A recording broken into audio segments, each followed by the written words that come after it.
एक आदमी अपनी टीम के साथ पिछले 2.5 दिन से रेगिस्तान में फंसा हुआ था। समय काटने के लिए वह रेत में तलवार चलाने की प्रैक्टिस कर रहा था। तभी अचानक जमीन धंस गई और एक बड़ा गड्ढा बन गया। यह देखकर उसे उम्मीद की एक किरण दिखाई दी। उसने तुरंत अपने साथियों को बुलाया और सब लोग उस जगह पर पहुंचकर तेजी से खुदाई करने लगे। कुछ देर बाद उन्हें रेत के नीचे लकड़ी के तख्ते मिले। तख्ते हटाए गए तो नीचे एक पुराना कुआं दिखाई दिया। सभी को लगा कि शायद उनकी प्यास अब बुझ जाएगी, लेकिन अंदर झांकने पर निराशा हाथ लगी।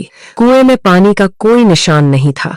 यकीन करने के लिए कप्तान ने एक बड़ा पत्थर नीचे फेंका, लेकिन पानी की आवाज नहीं आई। फिर भी हार मानने को कोई तैयार नहीं था। एक जवान कुएं में उतर गया।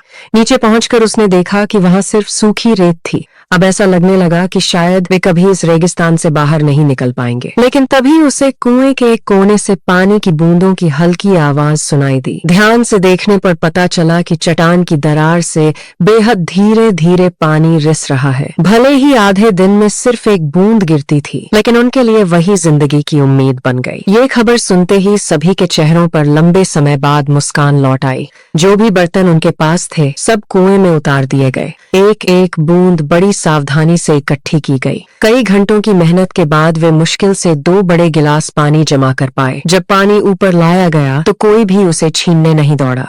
सभी जानते थे कि हर बूंद कितनी कीमती है। पानी सबसे पहले कप्तान को दिया गया, लेकिन उसने खुद पीने के बजाय अपने साथियों को आगे बढ़ा दिया। हर किसी ने सिर्फ एक छोटा सा घूंट लिया ताकि बाकी लोगों के लिए भी कुछ बच सके। कुछ समय बाद सबने मिलकर अपने खराब पड़े टैंक को ठीक करने का फैसला किया, क्योंकि रेगिस्तान से निकलने की यही आखिरी उम्मीद थी। तभी दूर रेत के टीलों पर दुश्मन की एक गश्ती गाड़ी दिखाई दी। कप्तान ने तुरंत सभी को तैयार रहने का आदेश दिया। दुश्मन के सैनिक जैसे ही खंडहरों के पास पहुंचे, वे पहले से बिछाए गए जाल में फंस गए। कुछ ही मिनटों की गोलीबारी में 5 में से 3 दुश्मन सैनिक मारे गए और बाकी 2 को बंदी बना लिया गया। उनकी तलाशी लेने पर पता चला कि उनके पास भी पानी नहीं बचा था। इसका मतलब था कि दुश्मन भी उसी मुसीबत में फंसा हुआ था। तभी कप्तान के दिमाग में एक योजना आई। उसने बंदियों के सामने जानबूझकर पानी बर्बाद करने का नाटक किया। प्यास से बेहाल बंदियों को यकीन हो गया कि यहाँ पानी की भरमार है। आखिरकार उन्होंने राज खोल दिया कि वे सिर्फ एक छोटी टुकड़ी हैं और लगभग 10 किलोमीटर दूर उनकी 800 सैनिकों की बड़ी फौज मौजूद है। ये खबर सुनकर सभी के होश उड़ गए। उनकी टीम में सिर्फ 9 लोग थे। इतने बड़े दल का सामना करना लगभग नामुमकिन था। उसी समय एक और बुरी खबर मिली। कुएं का पानी पूरी तरह सूख चुका था। अब उनके पास खोने के लिए कुछ भी नहीं बचा था। कप्तान ने एक आखिरी और बेहद खतरनाक फैसला लिया।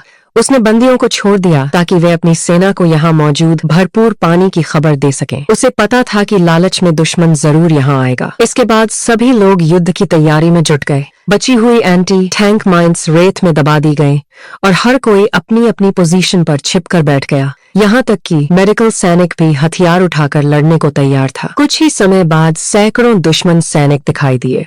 सभी ने हथियार कसकर पकड़ लिए।